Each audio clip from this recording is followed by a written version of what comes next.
रात खत्म होने वाली है। आसमान पर शहर की हल्की रोशनी फैल रही है। एक महीना, इबादतों का महीना, सब्र का महीना, कुरान का महीना अब अपने इख्तिताम के करीब है। लेकिन सवाल ये है, रमज़ान के बाद आने वाला दिन आखिर इतना खास क्यों है? क्यों पूरी दुनिया के करोड़ों मुसलमान एक ही सुबह, एक ही खुशी के साथ मसाजिद और ईदगाहों की तरफ बढ़ते हैं?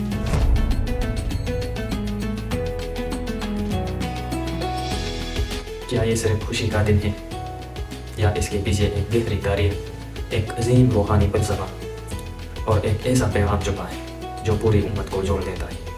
ये कहानी है ईद उल फितर की।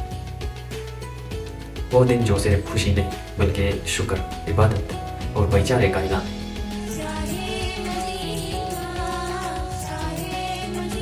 इस्लामी कैलेंडर में यकम शवाल का दिन मुसलमानों के लिए एक अजीम खुशी का दिन है। ये दिन ईद उल फितर कहलाता है। ये वो लम्हा है जब एक महीने की मुसलसल इबादत, रोज़े, नमाज तरावीह और कुरान की तिलावत अपने इख्तिताम को पहुँचती है। लेकिन ईद उल फितर सिर्फ एक जश्न नहीं, ये अल्लाह के हुजूर शुक्र का इजहार है। ये इस बात का ऐलान है कि बंदा एक महीना अपने रब की इताअत में गुजारता है और अब वो अपने रब की रहमत और मग़फ़िरत की उम्मीद के साथ खुशी मनाता है। इस्लामी तारीख़ हमें बताती है कि ईद उल फितर की इब्तिदा मदीना मुनव्वरा में हुई जब रसूलुल्लाह सल्लल्लाहु अलैहि वसल्लम हिजरत के बाद मदीना तशरीफ़ लाए, तो वहाँ के लोग साल में 2 दिन खुशी मनाते थे। तब आप सल्लल्लाहु अलैहि वसल्लम ने फरमाया, अल्लाह ने तुम्हें इन 2 दिनों से बेहतर 2 दिन अता किए, ईद उल फितर और ईद उल अज़हा। यही वो लम्हा था जब इस्लामी तारीख़ में ईद उल फितर की बुनियाद रखी गई। मदीना की पहली ईद, मदीना इस्लाम का नया मरकज़, मुहाजिरीन और अंसार एक नई उम्मत की शक्ल इख्तियार कर रहे थे। रमज़ान का महीना ख़त्म हुआ, सुबह तुलू हुई और मदीना की गलियों में एक नई कैफियत थी। आप सल्लल्लाहु अलैहि वसल्लम अपने सहाबा के साथ ईदगाह की तरफ रवाना हुए।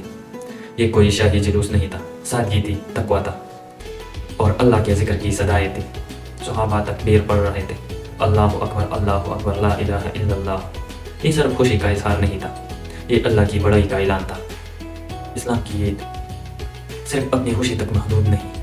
ईद की नमाज, सूरज बुलंद होने लगा, मदीना के बाहर खुले मैदान में मुसलमान जमा हो रहे थे। ईद नमाज ईद इस्लामी इबादत में एक मुनफरिद इबादत, कोई अजान नहीं, कोई अकामत नहीं, सिर्फ उम्मत का इज्तिमा। आप सल्लल्लाहु अलैहि वसल्लम लोगों की इमामत करते हैं, 2 रकात नमाज और फिर एक खुतबा। इस खुतबे में नसीहत है, हिदायत है और उम्मत के लिए पैगाम है। ये लम्हा सिर्फ इबादत नहीं, ये उम्मत की वहदत का मंजर है। खुशी और सादगी, नमाज के बाद मदीना की फिजा बदल जाती है। लोग एक दूसरे को मुबारकबाद देते हैं, घरों में खुशी है, बच्चों के चेहरों पर मुस्कुराहट है। लेकिन इस खुशी में इसराफ नहीं। आप सल्लल्लाहु अलैहि वसल्लम ईद के दिन बेहतरीन लिबास पहनते थे, खुशबू इस्तेमाल करते थे और ईदगाह जाने से पहले चंद गजूरे गाते थे। ये सुन्नत एक पैगाम देती है, ईद उल फितर सिर्फ एक त्यौहार नहीं, ये रूहानियत का जश्न है, ये शुक्र का दिन है, ये उम्मत के इत्तेहाद का दिन है। ये हमें याद दिलाती है कि रमज़ान में जो तकवा हमने हासिल किया वो सिर्फ एक महीने के लिए नहीं था बल्कि पूरे साल के लिए था।